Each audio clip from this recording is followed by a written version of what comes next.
What's up, guys? I'm Hillbilly Dude, and I'm going to do a quick little review on this Buck Model 722 Spitfire.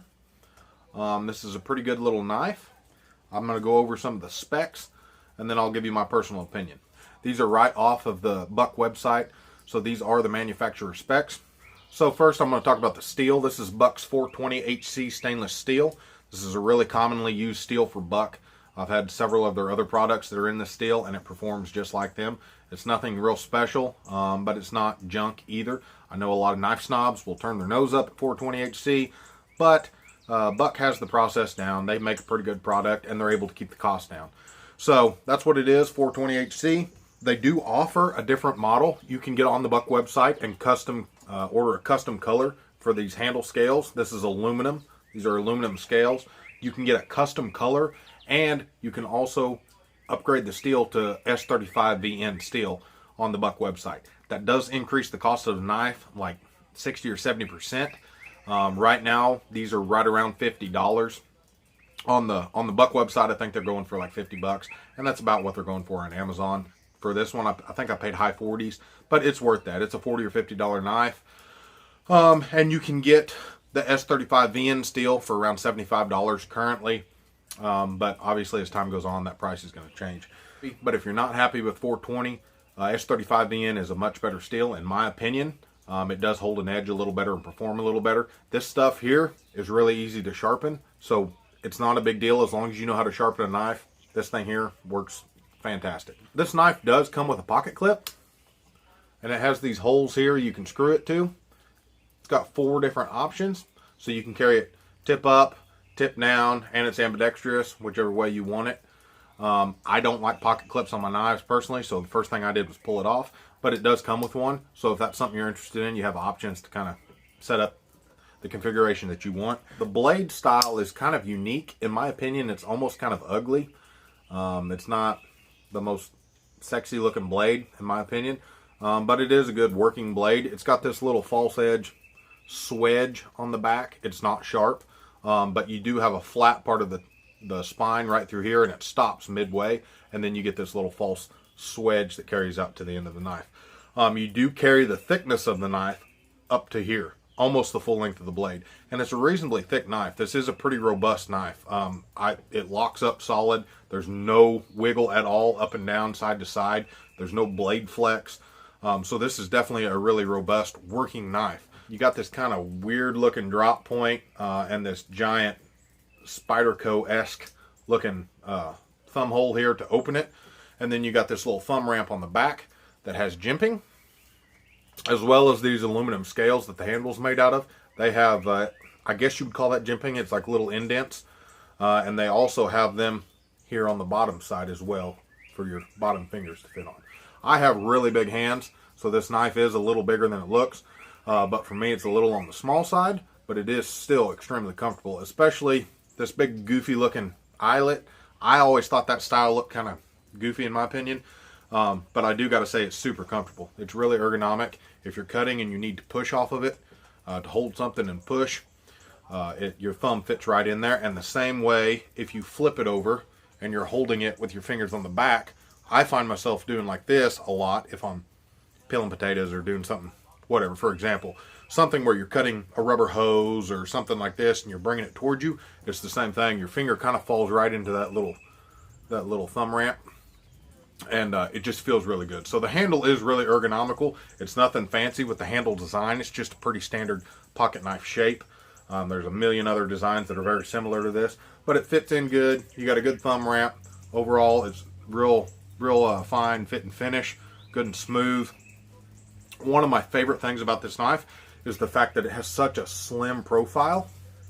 As you can see, it's not very thick at all. It does have a reasonably thick blade, which I like because I want my knife to be solid, but you don't get that overall profile that's very thick.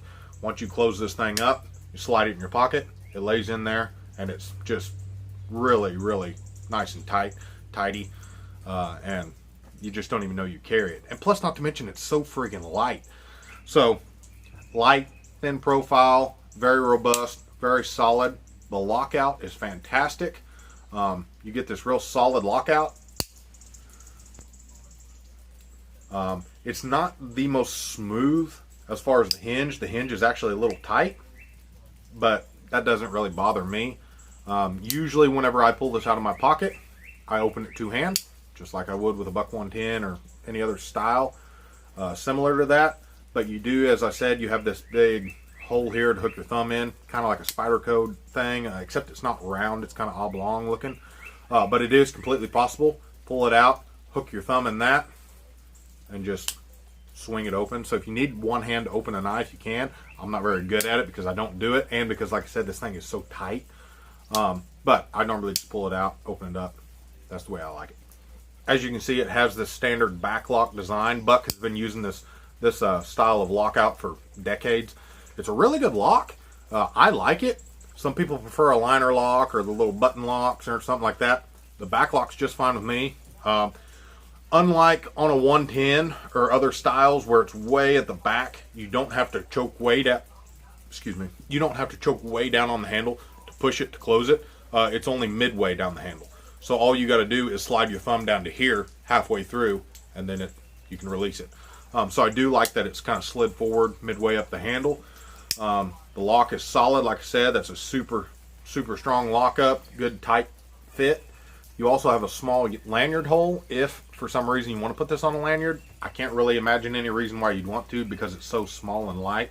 Maybe if you're going to hook this onto your like a bag or something for backpacking and you just want it easily accessible and you put a little piece of string on it and then hook it to like a carabiner or something. But even then it's going to be flopping around and be obnoxious. But if you do want a lanyard for whatever reason, you got a real generous loop. It's probably also worth mentioning that they have a model 726, which is a mini Spitfire. This is the 722 Spitfire. I don't know if you'll be able to read that. It says 722 plus. For an EDC, this is a great size. If I was going to make this my dedicated EDC, I would probably go ahead and spend the 70 bucks or whatever it is and get the S35 VN steel over this 420, but it's still not bad. And honestly, as far as carrying this, I carried this for about 2, maybe 3 months solid every day and used it at work every day after I bought it. But I tend to find myself rotating through knives, which is a great thing because you don't really know a knife until you carry it and use it, just like anything else, any other tools. But I did carry this for a couple months at least every day, and I grew really fond of it. It works great. I've used it pretty extensively for the 2 months that I carried it, and then little odd and end stuff here and there since then. But yeah, I'm definitely going to keep this in my rotation of knives, and I tend to find myself carrying a knife for a week, 2 weeks, month maybe, and then I'll swap it out and get something different. But this is a good one to throw in the rotation. It's a good one to keep backup in case you lose one or break one, God forbid. But yeah, this is a good little product from Buck. It's made in the USA, so you can't beat that, and especially for the price. $40 or $50 range is not a bad price for the quality that you're getting here. Like I said, as long as you're okay with sharpening it. If you're somebody that uses your knife on a regular basis like I do, you're going to have to sharpen it. That's just the fact of the matter, but that's the case for any knife. There's no knife that's going to hold an edge forever. So the best thing to do is just get familiar with your sharpening rod or your stone, however you want to do it. Get good at it, and touch it up when it needs it. It's best to just stay up on it before it gets too dull. So that's it, guys. The 722 Spitfire from Buck. I hope you enjoyed the video. Thanks for watching. I'll see you down the road.